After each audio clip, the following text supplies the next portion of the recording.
Hello po mga kababayan, si Dante Maravillas. Dito muna tayo sa ating podcast, Life with DanTM. Brought to you by I Am Worldwide, Amazing Pure Organic Barley, powdered drink mix from Australia. Yung gusto na mag-business nito mga kababayan, mag-message lang kayo sa amin. Sa messenger ko, sa Facebook, Dante Maravillas. Pati yung gustong mag-consume nito, mag-order po.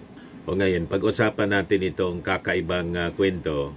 Kasi diba, dito sa ating bansa, yung Congress nag-iimbestiga po sa mga flood control projects.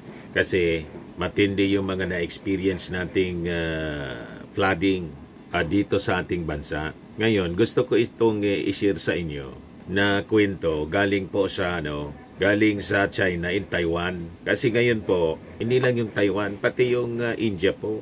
Tinatamaan po ng matinding pagbaha, mga kababayan, yung China in Taiwan. Ito'y patunay, mga kababayan, na nabago talaga yung ating panahon. At may isa pa akong suspect sa mga kababayan. Baka itong mga superpowers, they're engaging, mga kababayan, dito sa tinitawag na weather engineering.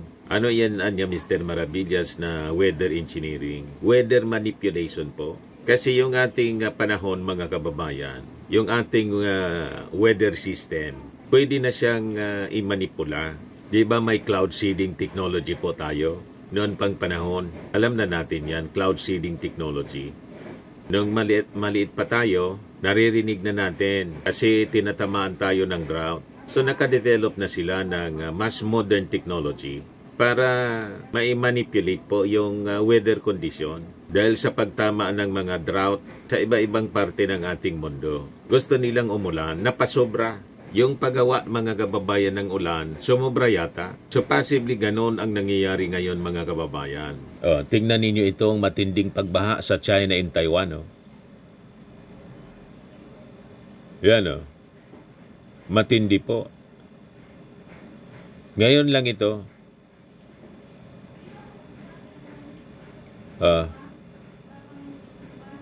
Lubog, mga kababayan, sa matinding pagbaha yung mismong lungsod.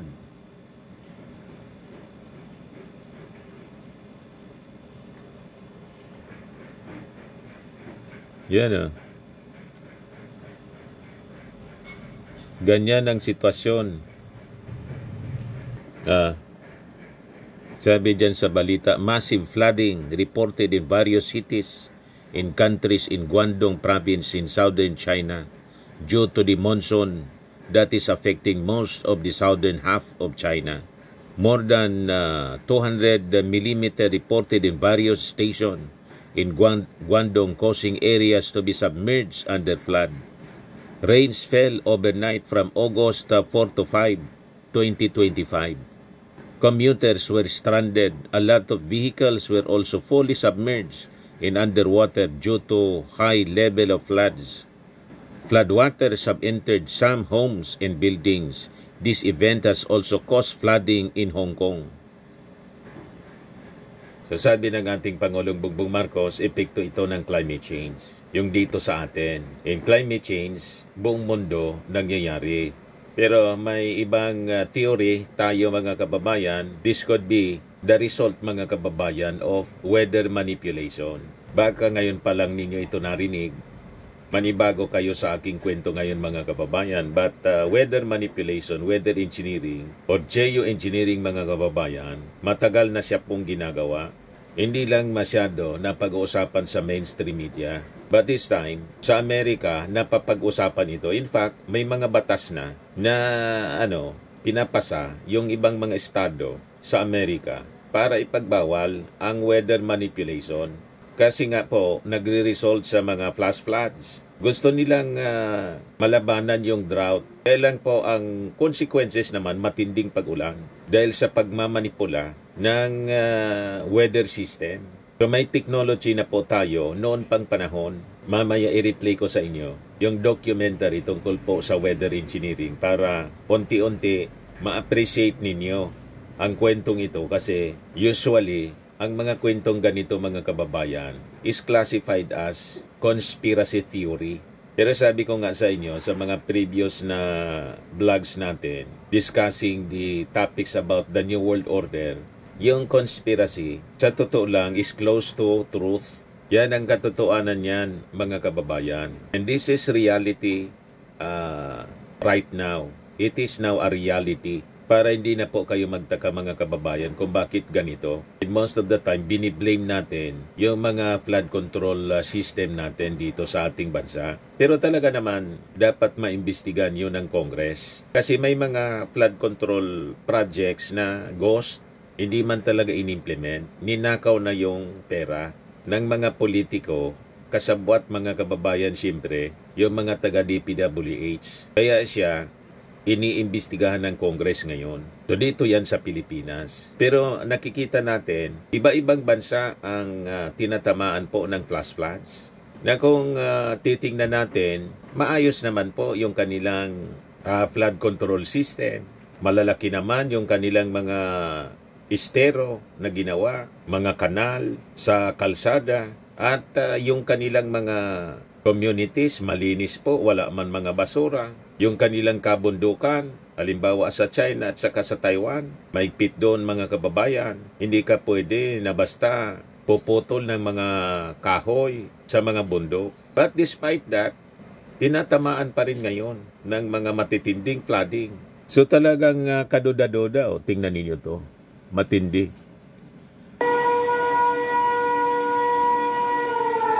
You see?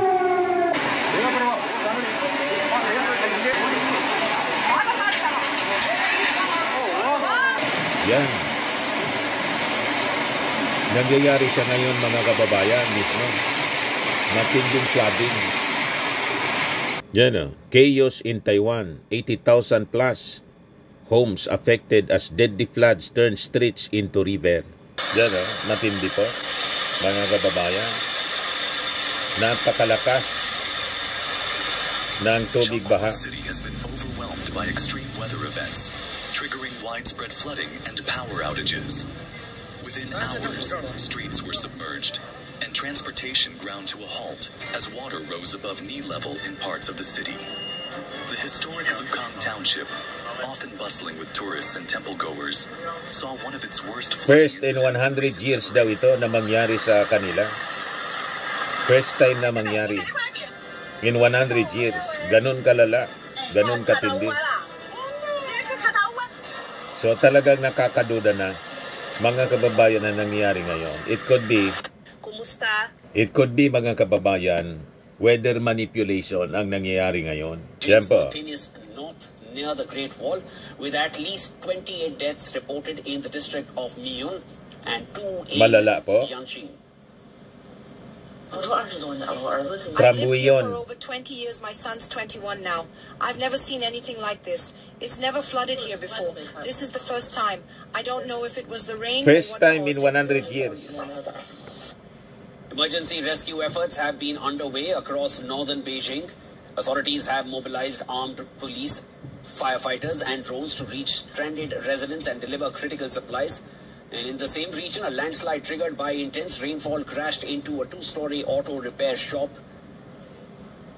Soil burst through a second-floor wall, burying a Tingnan bed niyo, beneath makahoy mud siya. and debris.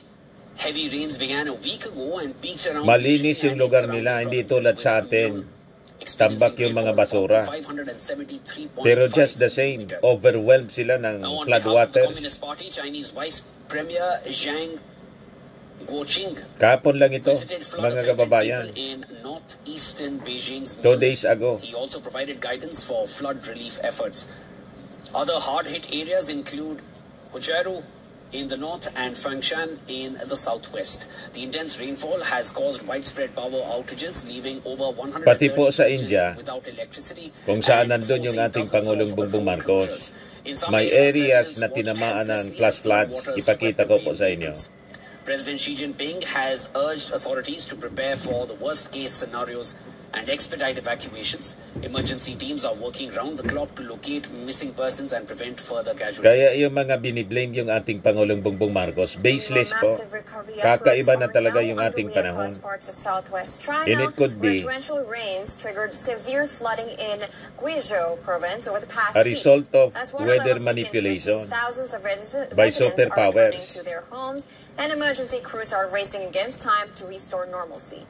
In southwest China's Guizhou province, Rongjiang County was among the hardest hit regions. Matindi. Now, in the Rongjiang County, Qiandongnan, Miao, and Dong autonomous prefectures, authorities have lifted the top-level flood emergency response as rainfall eased and water levels along the Dululu River stabilized. Just a day earlier, river levels surged to over 253 meters, with water flowing at a rate of 8,000 cubic meters per second.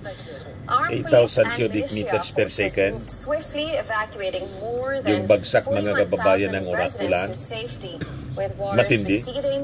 Cleanup is Parang now nabutas underway. yung langit. Residents are gradually returning while emergency teams are pumping water from underground areas and distribute relief supplies across affected communities. Now in Kaili City, the historic Kiasi ancient town, normally a tourist spot, remains closed after being inundated by flood waters. And officials say disinfection and infrastructure checks are now a top priority.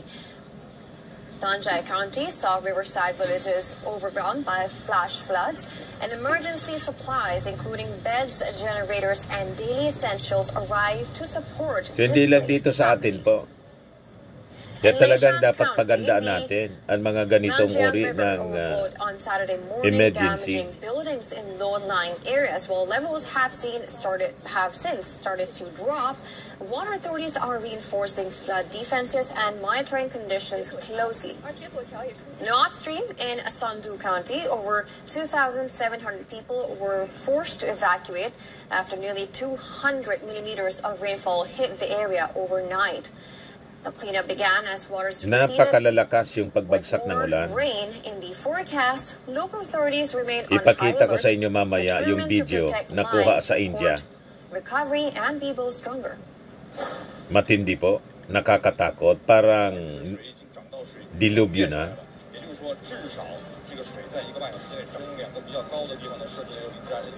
Yan, sabi dyan, China-Taiwan floods. Worst flood in 100 years hit China in Taiwan. Ganon katindi. Yan po, Guangzhou Province in Rongjiang County. Talagang nakakatakot yung tubig baha. Tingnan naman ninyo ang destruction po. Makahoy siya, oh. Yan, oh, landslide. Napakalalim po ng tubig baha. Grabe talaga po.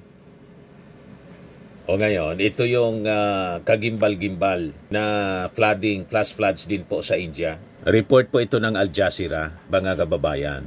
Nakita ninyo yan? Sabi dyan, moment flash flood submerges Indian town. Nasa bundok siya, mga kababayan. Oh. Yeah, sabi sa report ng Al Jazeera. Flash flooding caused by a massive cloud burst was filmed wiping out buildings in Himalayan town in India on Tuesday as rescuers fear dozens are trapped.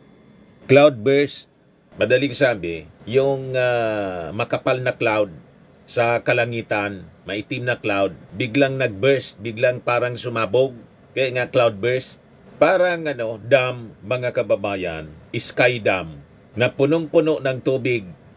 Ibinagsak yung tubig, mga kababayan, na napakarami.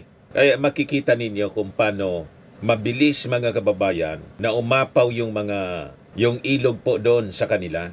Makita po ninyo, talagang nakakatakot pagmasdan. Ayan, oh. Kita ninyo, oh. Ayan, oh. Imagine that. Nagsisigawan yung mga tao. Nakuhanan, mga kababayan, ng camera. Yan, o. ng mga residentes. Ganyan katindi, oh. Grabe. You see? This is the Yan ang resulta, oh. slide at the Dharali village. Ang bilis na umapaw, mga kababayan, yung ilog. So parang may sky dam. The complete mid portion of the village has got ganyan katindi. and the road has got blocked. The villagers on both sides have been evacuated by the Yan na po. Yung mga tao sa paligid talagang nagkatararanta. Yan, oh. Ang bilis umapaw, oh. Kita ninyo? I think it is a weather anomaly talaga. Nasa tingin natin, mga kababayan, somebody is manipulating the weather system. Saan ka nakakita na yung maitim na makapal na ulap biglang sumabog? Parang dam, sky dam, mga kababayan, na nasira. At yung dami ng tubig, bumagsak, mga kababayan, sa lupa at sa mga ilog. Napakabilis ang pag-apaw ng ilog. Yan, oh. Ang bilis ng pag-submerge. Yan, oh. Kita ninyo, oh. Grabe. So, napakadami ng binagsak na tubig galing sa langit. Yan, oh. Grabe, oh. Imagine that, oh. Parang umuusok siya, oh. Sa dami ng tubig na bumabagsak galing sa kalangitan, mga kababayan. Yan, oh. Grabe. This is the location of the mudslide. So bigla lang siya, seconds lang, mga kababayan. Around 13:45, a major mudslide had come in the Kheergad Nala. Seconds lang.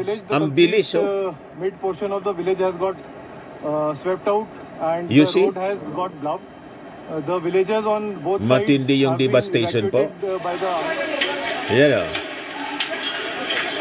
Grabe. Matindi. Mga kababayan. You see? Nalubog yung mga bahay, pati yung mga sasakyan nila, biglang nalubog. So ngayon, sabi natin, yung technology kasi po na geoengineering or weather engineering, matagal na siya. Ito i-share ko sa inyo. Climate engineering is coming, but not like you think. Yan, oh. So ito i-share ko po sa inyo, mga kababayan, para may idea tayo. But human behavior isn't. And so today I'm going to make a big and bold prediction. Geoengineering, scientific progress is difficult to predict, but human behavior isn't. And so today I'm going to make a big and bold prediction. Geoengineering is coming. We're going to meddle with the climate, but not in the way you've been told. Climate engineering, sometimes called geoengineering, is the deliberate tampering with Earth's Minamanipula na nila, mga kababayan, yung weather system natin. The most option is stratospheric aerosol injections. That's the idea of spraying tiny particles, that's the aerosols, into a layer of the upper atmosphere, that's the stratosphere, to reflect sunlight and cool Earth. Another idea for climate engineering is marine cloud brightening. This works by spraying sea salt into existing clouds over the oceans to make them whiter so that they reflect more sunlight. One can also dump iron into the ocean so that algae take up more carbon dioxide. Pinakialaman na ng tao po ang weather system natin.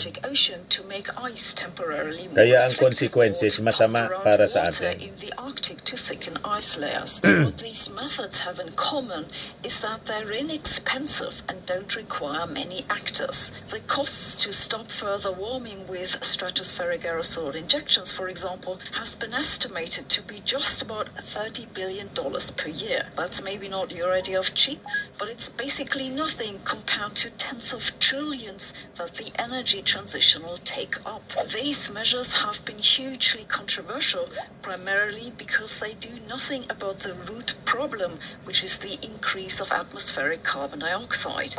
Their attempts to remedy the worst consequence, temperature increase, but wouldn't do anything about other problems. Gusto nilang resolveran yung problema, lalong lumala.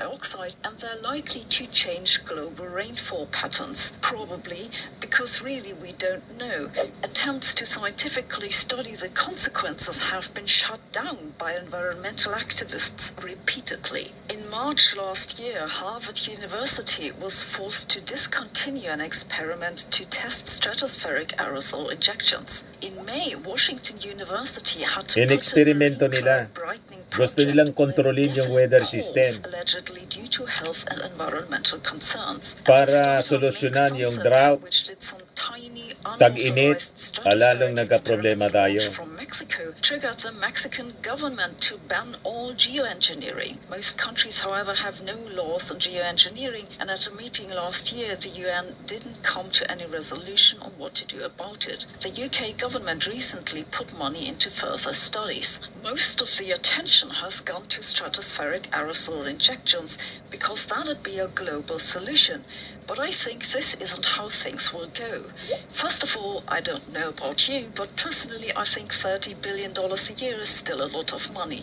So nakita ninyo, mga kababayan, na sobra ng talino yung tao. Ngayon, dahil sa mga nangyayaring ito, may batas na po sa Florida, binabawal ang cloud seeding and weather modification. Pinakialaman, mga kababayan, yung ating weather system. Masama yung naging consequences para sa atin po. And it is global. Pakinggan ninyo po itong balita. Law that bans people from trying to modify the weather in Florida. First Alert weather meteorologist Sammy Squires is asking a climate expert. Law that bans people from trying to modify the weather in Florida. First Alert weather meteorologist Sammy Squires is asking a climate expert about the possible impacts, and she's talking to a company that tests cloud seeding. On July 1st, Senate Bill 56 officially became law in Ngayon pa Florida, lang, July, banning the release of chemicals last and other month. substances into the atmosphere for the purpose of altering factors like temperature, weather, climate, or sunlight intensity. I did some digging and found while NOAA does not participate in cloud seeding or other weather modification projects, The Weather Modification Reporting Act of 1972 requires anyone who intends to engage in weather modification in the U.S.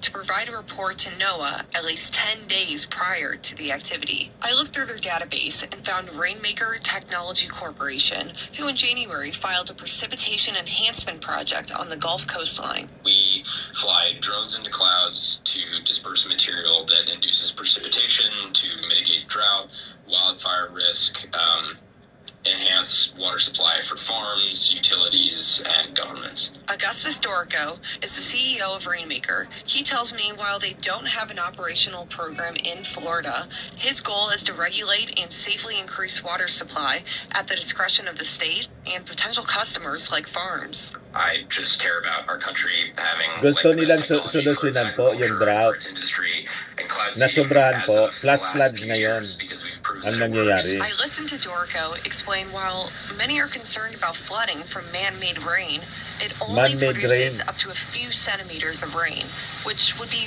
very hard to flood a place with cloud seeding alone. Short term, it's fine, but if you constantly release a lot of things into the atmosphere, because we don't have the records a long term.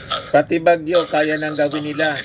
I also asked about any long-term effects of cloud seeding to EJ Zoo. Kaya dumakas ng dumakas yung mga bagyo. Geosciences Department. Basically, in order for us to see long-term effects, you need to have Naging very this going destructive on na for po a long ngayon ang period of bagyo. time and using a lot of material to actually figure out if there is a long-term impact. Yes, and that will cost.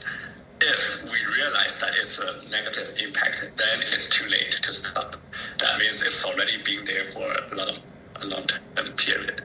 Zoo tells me when you're modifying the weather to make it rain in one place, you're also changing where it won't rain. A lot of studies focus on just one small region, but maybe they also need to study the surrounding regions to see if weather modification change the rainfall for surrounding region as well. Are they getting less rainfall because of we modified the rainfall amount in region A? Does it mean we see a lot of decrease in rainfall in region B or C? Zoo says weather modification can create challenges for future climate research.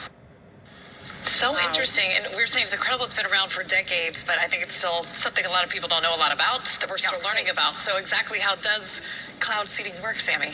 Yeah, so it's basically the same thing as making it rain, right? So in order to get it to actually rain, you need rain molecules to attach these tiny particles to get a cloud droplet to form. Dati, ordinary And this cloud could be seeding dust, lang. salt, or even gases. So cloud Pinaka-develop seeding is sila ng basically the technology process na of mas adding maganda, a small amount of these masama tiny pala yung particles, epekto. such as silver iodide, which actually has a composition that's similar to an Mas ice advanced crystal. technology. So it helps grow these droplets, and then once they get heavy enough, it falls to the earth as rain. It's really interesting. I can see the pros and cons of trying to control Mother Nature. Absolutely. Yeah, Thank you, Sammy, really Sammy. interesting. Thank you so So much. insightful.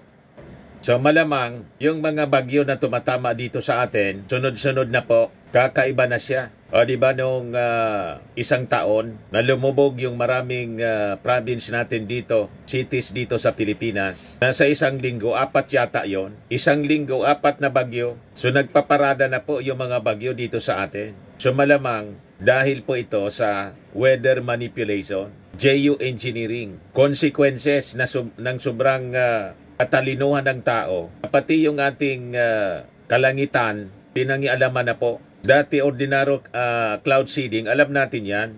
Bata pa tayo, maririnig na natin yung cloud seeding. Pero po, itong weather engineering, weather manipulation, gamit po yung advanced technology, itinatago sa atin. Pero siyempre, nothing concealed which shall not be revealed. So ngayon, kasi siyempre, nagdududa yung mga tao, bakit ganito na? Mga kababayan, katitindi ang mga bagyo. At pag umulan, parang nabutas na yung langit. Tulad ng nangyari ngayon doon sa India, mga kababayan. Imagine that. Parang sky dam, mga kababayan, na nag-collapse. In seconds, nalubog sa napakalakas na baha yung lugar sa bundok. Sa Himalayan region po yun, mga kababayan, nasa bundok. Kaya nga po, yung kuha ng video, nasa taas kasi nasa bundok din yon. Nakikita niya yung pagbagsak. Hindi man yung drone video recording, kundi nasa kabilang bundok yata yon. May bahay yon sa kabilang bundok at nakikita niya kung paano bumagsak yung matinding pag-ulan. Ang akala mo, isang sky dam na nag-collapse. Yan po, matindi. Yan ang bagsak ng ulan, no?